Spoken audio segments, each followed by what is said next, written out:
Hi, and welcome to the Divorce Coalition Live, where we share knowledge in our fight against domestic abuse in all its forms. I'm your host, Beverly Price. I represent a group of over 65 top podcast hosts, divorce and domestic violence professionals who have united to carry the message to increase the awareness of and create change in the world of domestic abuse. Our mission is to bring understanding, healing, and resilience to the forefront, ending the cycle of abuse one survivor at a time.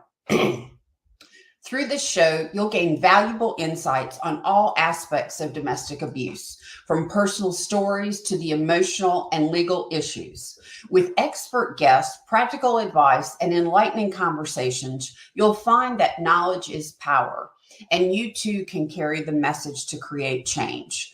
Whether you are a victim, survivor, professional, or observer, you'll find something here that will help and spark more thinking. You don't have to face this alone. Let's start this journey together and create a better future. So without further ado, let's get started. Did you know that 23.5% of divorces are caused by domestic violence? And with 1 out of 3 women experiencing domestic abuse, the situation is catastrophic. So what can we do? Today, I am so excited to bring you a top expert in the field of divorce, abuse, and high conflict. Her name is Amy Polacko, and she is truly a freedom warrior. She's a divorce coach and journalist, and she turned her own experience surviving a narcissistic nightmare into a passion for helping other women. She's an award-winning journalist and has used these skills to shine a light on domestic abuse, divorce, coercive control, and our family court system. Hi, Amy. How are you doing? Hi, Beverly. Thanks for having me. I have to thank you for all your work because you have been so instrumental in the Divorce Coalition, which I'm honored to be a part of. So thank you, thank you, thank you. Well, I feel so honored to have you here and have you as a member of the coalition. You bring such a vast experience to the table. But for your audience, I know your impressive story, but can you tell the audience a little bit about yourself and what you do? Sure. I'm a divorce coach and my business is called Freedom Warrior. And my own experience has led me to this. I didn't have a coach when I was getting divorced. And I think every woman and man, for that matter, I do have some male clients actually, needs one. And I think there's so much we don't know until we enter the divorce world. It's like an entire other world, right? That we're not educated on. Right. So I really help women, especially, take their power back before, during, and after this process. It is one of the most challenging processes, as you know, and experiences in your life. And everybody needs someone helping them along the way and guiding them. Absolutely. And you might be wondering why Beverly, as a divorce coach, would want to have Amy as a divorce coach on the show. Well, I tell you, I believe in the theory of abundance, that there is so much out there for all of us. And when one of us succeeds, we all succeed. And Amy is just a fantastic addition to the divorce space. How has your own experience, Amy, led you to this? I know so many of us, enter this space because of personal experience. Tell us about yours. Absolutely. And I think I started, forming a network, having support group meetings in my home, and it kind of grew from there. I do run a support group virtually for women called Strong Savvy Women. We have speakers all the time. And we have people from across the country. But I think that, again, I saw there was a need to be the coach I didn't have. And also, I believe that every woman has their own healing journey. And for me, it was kind of getting back to the journalistic skills I used. I used to be a full-time reporter. I was an investigative reporter on TV. I worked in print. I went to Columbia Journalism School, and I thought someone has to be writing about these issues. And I'm a freelance reporter, but I've written for, a lot for Ms. Magazine, for The Right. Independent, Newsweek, Observer, HuffPost over the summer. So, I feel like I am helping women by educating them through these stories so they can know the things that I didn't know, really. Yes. I think that's absolutely so critical that we share that knowledge going forward.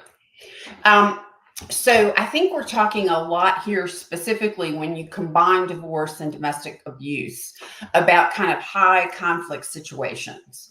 Mm-hmm. What are some of the most important things women often don't know before they file that you think they should?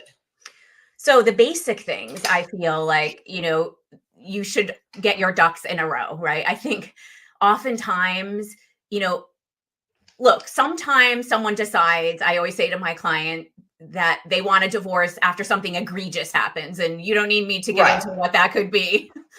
You open Right. the door and discover something you don't want to see, and you're like, I'm done, right? Yes. But Right. a lot of the time, as you know, Beverly, this is bubbling under the surface for many years, right? The Yes. marriage has broken down. And I think what you don't want someone to do is to just blurt out, I want a divorce, right? Because that's Exactly. right. That starts it right from the get-go. What people need to understand is there's a lot of planning you have to do ahead of time. And I don't want to sound, manipulative or sinister, but I will tell you that your partner, if they sense what's going on, may already be planning. So you've got to stay a step ahead. We'll get into that more. But, it is getting copies of some of your key financial documents, right? It's Right. making sure you have some cash on hand for an attorney. You can't just declare you want a divorce and then have no idea how you're going to pay for the retainer, right? And Exactly. right. I had one client who I think, and we're all guilty of this, me too, where, she didn't go and make copies of some of the financial documents and things started to escalate in the home. And guess what happened? She went to the closet that had the huge file cabinet and it was gone. So, right, you really got to do some of those things. And it's easy to feel powerless in this situation, right? No matter if it's low conflict or high conflict. And by you taking these steps and empowering yourself, you are taking your power back. You are able, more able, I'll say, to sleep at night, to know you have a plan. So those are some of the basics. That is so important. We're singing from the same sheet of music here. I believe that preparation is absolutely essential. I believe that first conversation you have with your spouse sets the tone for the entire rest of the divorce. And I believe that there are all kinds of things that you might not consider. Safety of your technology, privacy, all of those kinds of things. I knew a woman who didn't think about the fact that she shared a family calendar on Google with her spouse. And she put an appointment on there with a divorce attorney with the word divorce attorney. And that just sprung the secret on her spouse. So it naturally started with shock and negativity, which led to a much more difficult divorce. So I am right there with you. Yeah, I'm glad you brought that up because that is so true. Like we tell clients, right? Like make sure your phone is secure, make sure you create a new email address, right? And exactly figuring out when to tell your spouse you want this, it's going to be well thought out. And I even do role playing with some of my clients, as I'm sure you do Me too. Right? Yeah. Find the great minds think alike, like find a place or, your spouse. I spend a lot of time trying to figure out what makes their spouse tick so we can understand what they're motivated by, what their triggers are, how they might react. But ultimately, it is our client, right? Beverly, who knows their spouse best and yes, help in that whole strategic process. Absolutely. I think it is so important. Are there things that women should think about before they're filing that are different in a high conflict situation, or what they suspect is going to be a high conflict situation, versus what I would call a little more amicable or cordial? Yes, absolutely. How much time do we have to talk about the abuser? Oh, we have lots. Go for it. And I'm glad you called this podcast the Abuser's Playbook, because Right. people need to know about it. And I just want to preface this with, look, those of us out there helping clients with high conflict divorce, well, I should say there's usually a high conflict person. It's not a high conflict divorce. I want to correct that. Right. But we support mediation. We support collaborative law. It's just almost always not possible with these types. Okay, so putting that aside, I have to say that for all my mediator friends out there, and look, you can always try, right? But oftentimes these types will manipulate mediation. They will bully you in mediation. They will use mediation as a delay tactic. I've been there. I've been through it, guys. So I say, you know, a lot of what I teach my clients is learn from my mistakes. But Right. but the Abuser's Playbook is a systematic plan they have, and they learn about it, who knows, on websites, talking to friends, from their attorney. But let me tell you, it is almost play by play identical. And I have clients across the United States, and I've talked to women around the world, right? And it's very similar. They can start out, you know, positing their own narrative, putting their narrative out there. And it's often, she's crazy, right? She's an alcoholic, right. She's unstable.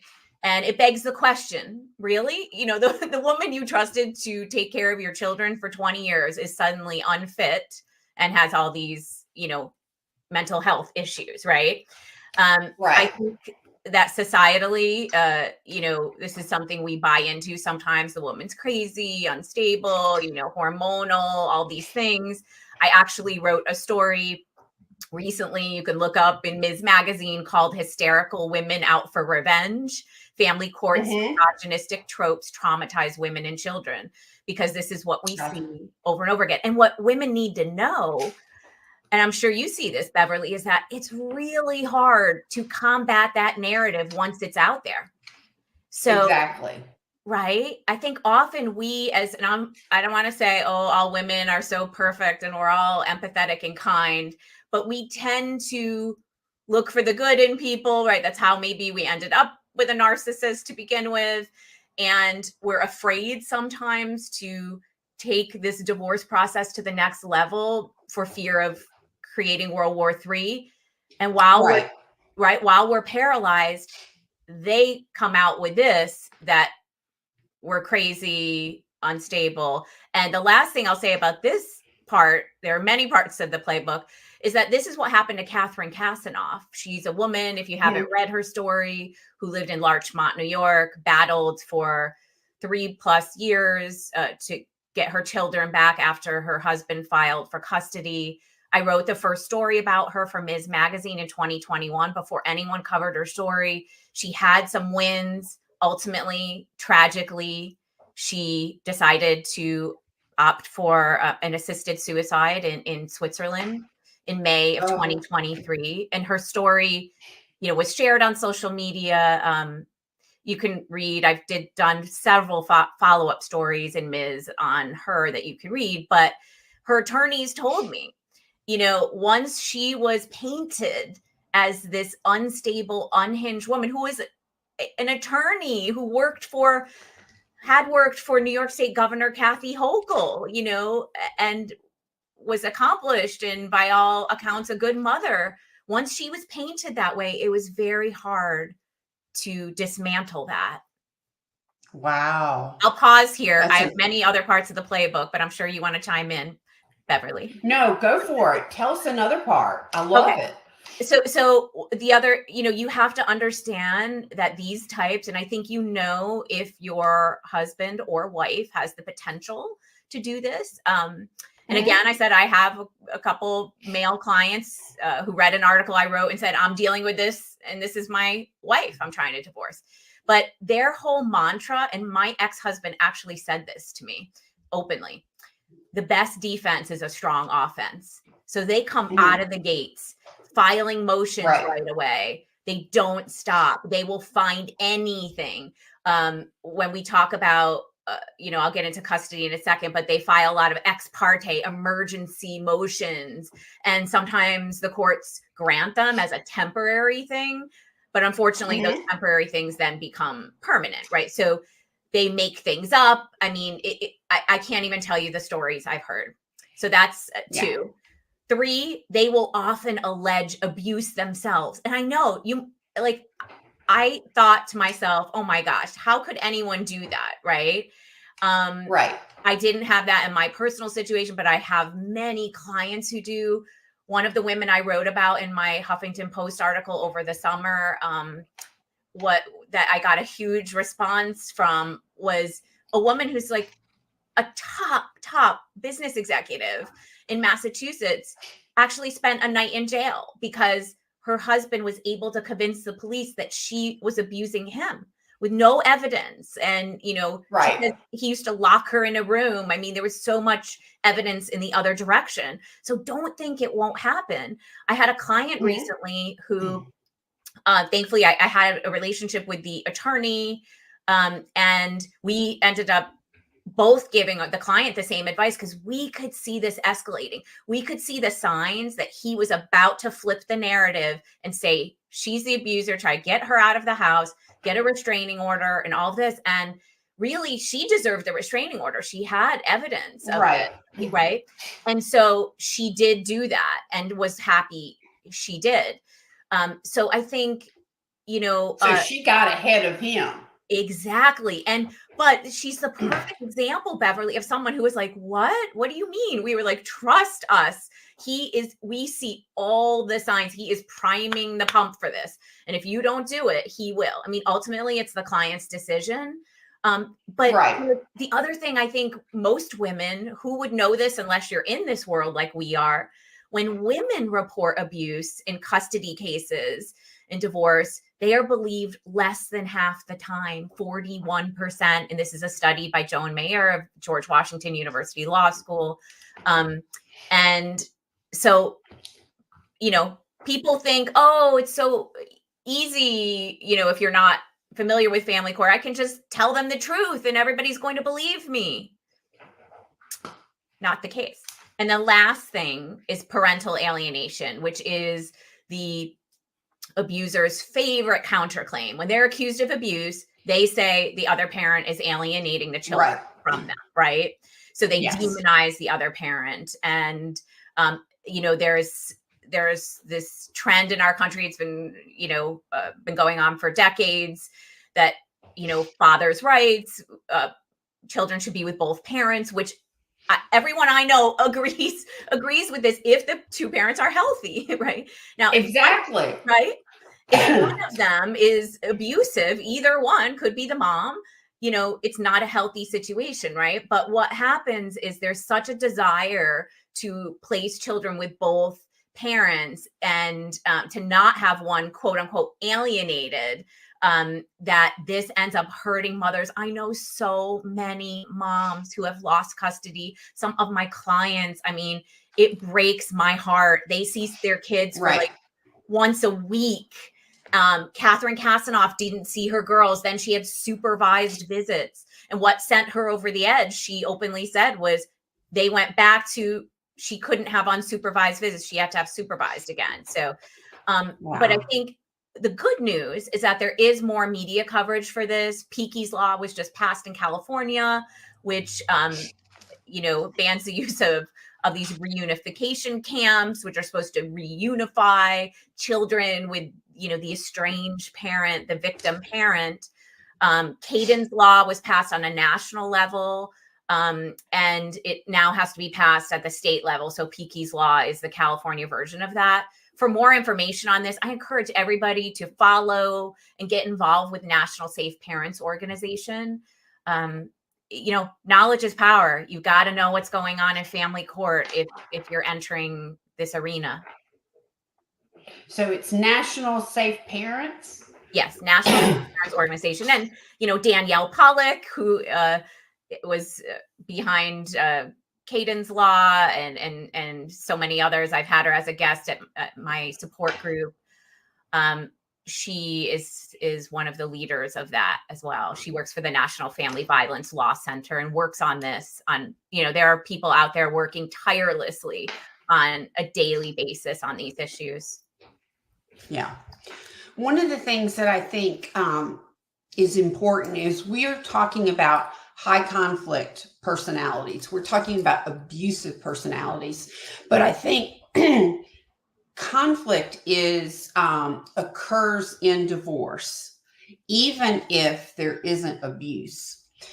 There's even just conflict in marriage when you have a disagreement. So what we're talking about is not just, quote, divorce conflict, where divorce is a tense experience, a difficult experience, but we're talking about an acceleration of that, right?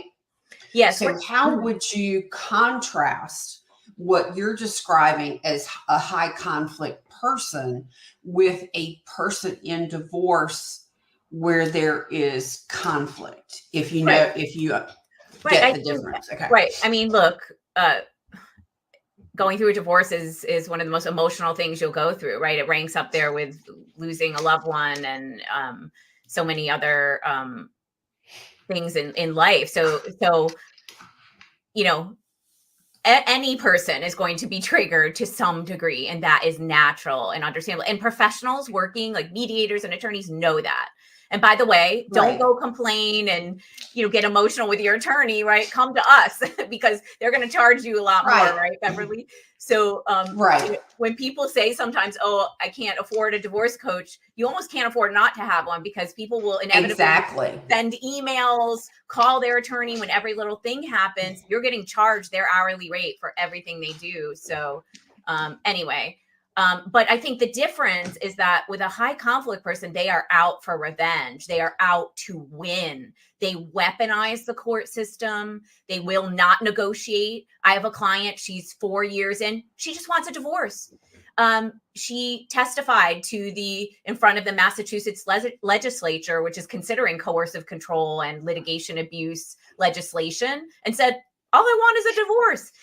What people don't realize is that these types, our family court system is really not set up to deal with these types. And a lot of the professionals are not educated to recognize them, right? And some of the attorneys participate in the litigation abuse, right? So these high conflict types are empowered and nobody's stopping them. They're like the bully on the playground that nobody stops. And that's really what's happening. So they will use the children. They often don't really care about having custody. They just don't want you to have custody. They know that where you're really going to hurt the ex-spouse or soon to be ex-spouse is the children, right?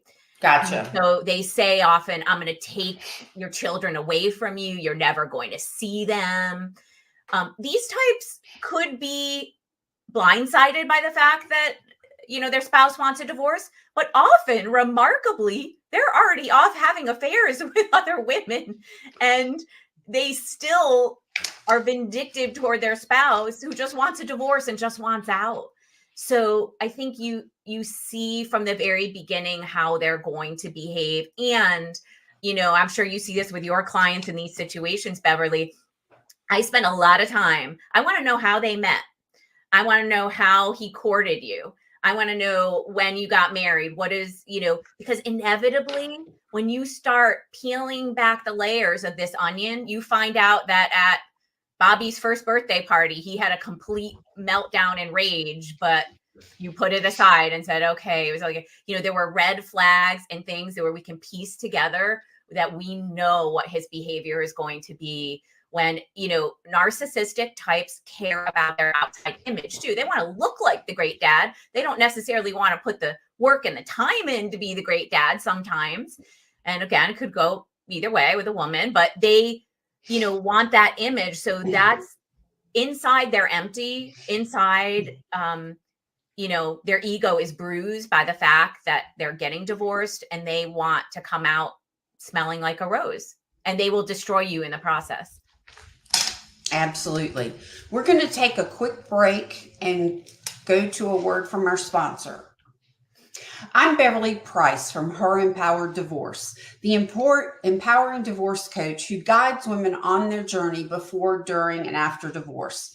With the right preparation and guidance and support, you can move through the pain of the divorce process with knowledge, strength, and confidence.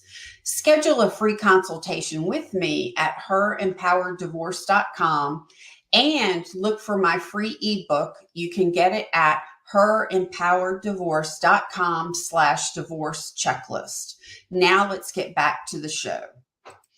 Amy, you've talked about so many incredible things. What I'm really intrigued about is let's talk about the realities of family court. Because like you said, I think so many people go into that thinking, well, they will obviously feel what I feel and they will know to side with me. Tell us about that reality. Right. I think, you probably share this, Beverly. One of the hardest parts of my job as a coach is to really be the one who is introducing a client to the realities of family court, because Yes. I can empathize. I can put myself in their shoes. And when I was going through it, I was thinking, oh, if this happens, that happens. Well, if somebody said something about an outrageous outcome, I said, oh, I literally thought this to myself, that would never happen. Like if that happened, like women would literally be storming courtrooms across America. That's naivete, right? I was a babe in the hood who didn't know the realities of the situation. And, I think often women will hire an attorney. I've done this too. And you're just like, breathe a sigh of relief. Like, oh, they've got my back. I'm so exhausted of this whole process emotionally. I'm handling the kids. Maybe I'm working too and all this. My attorney's got my back. I don't have to worry about this. Wrong. You've got to be your own advocate. I work a lot of times with clients who have to light a fire under their attorneys, to get things going, right? So knowing that, this myth in our society that, oh, women always get custody. What are you talking about? She would have to be a drug addict in order to not. Right. Not true. Right. So you've got to protect yourself through all the steps we talked about, and knowing the abuser's playbook, you've got to stay a step ahead of it. For instance, I have a couple new clients who are just starting the divorce process, and a couple cases the husbands don't know they want a divorce. And, there may be a separation due to incidents that have happened. You have to be careful to not say, no, you can't see the kids right now. I don't think it's a good time.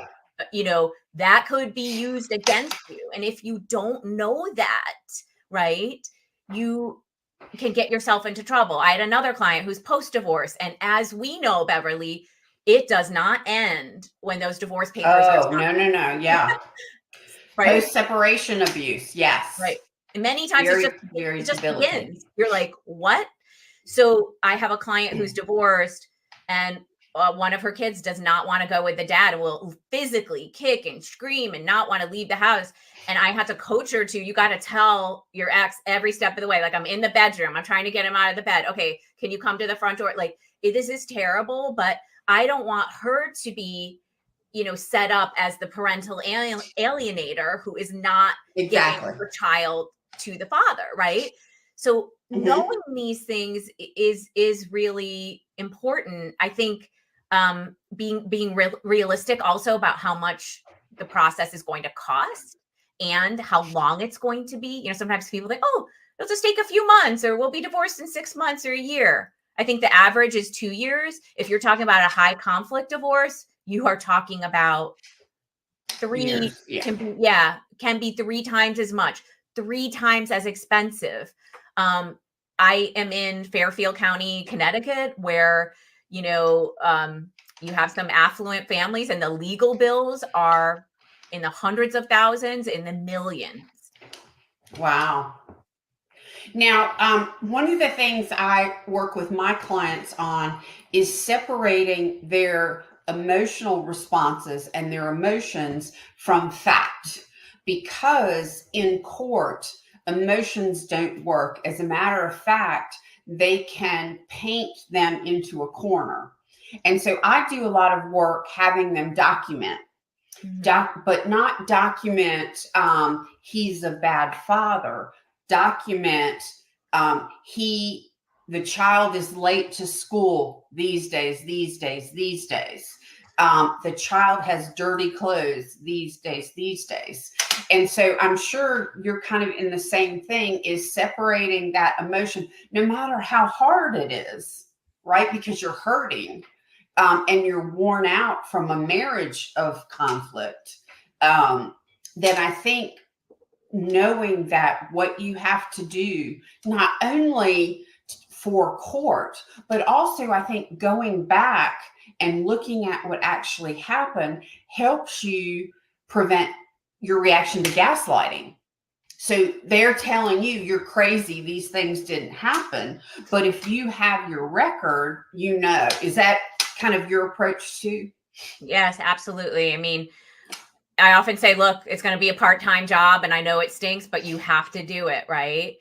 The quote over my shoulder, I hope it appears in the right way for you. Yeah. Is Joan of Arc. And I tell my clients, that's why I called my practice Freedom Warrior, because you have to kind of put that armor on. It's hard. You will look back and probably say it's the hardest thing you've ever had to do. But I want you to know there's people like Beverly, me, all of us out here. There's a whole community that's supporting you. And doing that is key. And then you are right, Beverly. And, the thing to understand about high conflict personalities, narcissists, coercive controllers, abusers, is that they get a rise out of it when they poke you and get a reaction. Your reaction is their fuel. Many people have heard of the gray rock strategy. You're just boring. You just state facts. Like you said, to protect yourself, it's always about the children. The children this, I noticed the children this, the child was tardy. Right. Not you. Because of you, our child was tardy for school. So make it, and also the courtroom doesn't, I think societally and in the legal arena and family court, they often become desensitized. Like, oh, it's another one of these situations. It's another messy divorce. And you don't want to be cast in that role we talked about. So you're making it all about the children. You're a caring mother and you care about the children. And then with the boundaries, I mean, I think Our Family Wizard is a great software. So you don't answer. You do not have to answer their emails and texts, and unless obviously it's an emergency with your child. But they're trying. I have clients who are divorced and moved on into other relationships, and that ex-spouse is trying to come between these two people, trying to poison that relationship, trying to make it so they can't even ever have a peaceful dinner because there's constant drama. And you have got to take your power back and have those boundaries. Yeah. I also try and share with my clients that abuser is doing this to fulfill a personal need that they have. That deep down, they've got a lot of issues. They've got a lot of insecurities. And it's not necessarily about, I like to use the phrase, he's not doing it to me. He's doing it for himself. And that's feeding this need he has that makes him feel okay and powerful in that process. Yes, that is so true. And I remember I often, tell my clients that I had a family member years ago say to me, why are you reading all these books about narcissists? You can probably see them in my bookshelf here. Anyone comes here, it's all about abuse, but you have to understand, because a lot of us, I know and so many, I just never considered that someone could be so duplicitous, so conniving, so evil in some ways. And so when you approach life and people and relationships that way, you're going to be taken advantage of, because there's this cognitive dissonance that you have to wrap your head around this. So educating yourself about what makes them tick will help you anticipate it's research, help you understand and anticipate what they're going to do. Also, in these moments when they trigger you, like I remember things would happen years ago to me, and I'd be like, these narcissistic types, their goal is to break you down. So you don't trust your own intuition. Your whole logic goes out the window. You don't know what, it's just like Gaslight in the movie and play Gaslight. It's named for, right? Like, no, those lights aren't flickering, but they really are. And you're told this so much that you start questioning what is real and what is not. Yes. Right. Your sanity. Right. So when you have something happen that triggers you, go read a chapter of the book, watch a YouTube video, watch some of Beverly's old, things like something, something that reminds you, no, I'm the sane one in an insane world. Right. Yes. And so I think that's important. Yeah. And I'll say that lets me bring up a point. We have a divorce coalition website. It's divorcecoalition.com. And what we have created there is something we call the podcast hub. And we have pulled together bloggers and podcast hosts to put all of their top episodes and articles in one place. So you don't have to go to this podcast or this blogger or this podcast. You can go to one place and see 20 different hosts and bloggers information on domestic abuse. So that's a great resource for women. Sorry about my cat here. Oh, that's okay. So what do you really want all women to know about divorce in America right now? I want, they need to know the realities, and they need to be educated, but in that education, knowledge is power. Know that there are so many groups you can be part of. I have a free Facebook group, Strong Savvy Women. We have people from across the country. I have virtual meetings, but you can, any support group, in person, virtually. You need a team to get through this. You need a coach. You need a financial person. You need an attorney. You need everyone on that team fighting for you. And you need somebody who understands. I have clients who say, you're the only one who gets it. Like I tell my family and they don't understand. They're like, well, are you imagining this? Or, they don't get it. Right. And so, I think that is really, really important to know that. I have a free download that people can get on my Instagram. I'm sure we'll talk about at the end. It's 10 divorce mistakes you can't afford to make. I think we've all made them, right, Beverly? So it's like, we are paying it forward. Listen to us. Listen to what we did wrong, what we didn't realize. Absolutely. And know that you will get through this. Like, I've never met a woman who says, gee, I regret my divorce. Never. For many people, I'm not going to, say that there aren't people who get devastating news of a betrayal and are on the ground, and my heart breaks for them.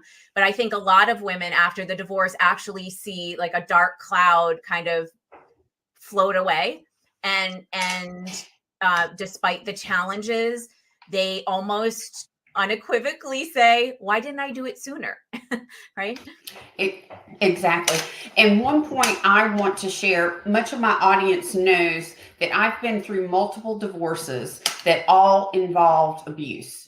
And one of the things I learned after my intensive work was that I went from one to the other without stopping to look at myself, without stopping to learn about that marriage, learn about that abuser, and understand why I was attracted to that, so that I don't want any other woman to have to repeat that mistake to then learn through pain. So it's important to really dive deep with a coach to understand and analyze that, and then do the work on yourself.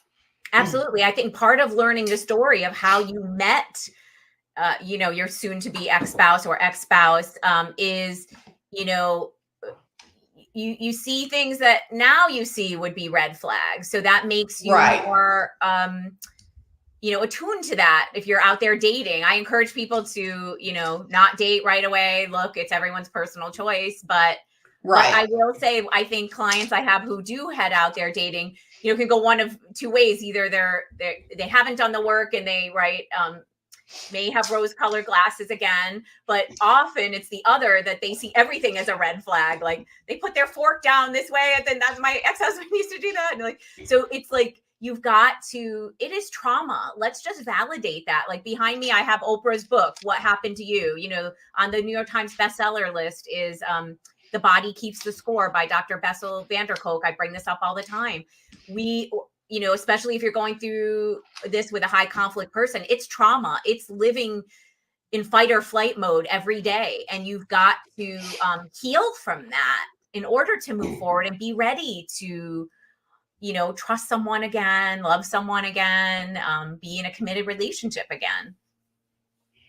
Amy, this has been, I could go on and on with you. I think we could make this a 3-hour show, but we're coming up on time. So can you tell our listeners how to find you? Yes. So my website is freedomwarrior.info. I'm on Instagram as @freedomwarriortribe. You can find me on LinkedIn, and also my free Facebook group, support group is Strong Savvy Women. And again, you know, look for my free download, 10 divorce mistakes you can't afford to make. If you want to read any of my articles, you can Google me and go to my muck rack site for journalists, or my website, and you know, or Ms. Magazine has a lot of them that I've referred to today. But thank you so much, Beverly. I hope that we've helped even just a few people out there. Absolutely. Thank you so much for being my guest today. You have helped so many women. I think this has been a fantastic episode. Thank you. And to my audience, thank you for being with Amy and myself on this episode of Divorce Coalition Live. All of Amy's information will be available in the show notes, and you can also watch this episode at WGSN's YouTube channel, Divorce Coalition. Remember, you can find more about how to get help, help another, take action as a professional, or stop the silence allowing domestic violence to continue at www.divorcecoalition.com. And please like and share our Instagram page @Divorce Coalition page.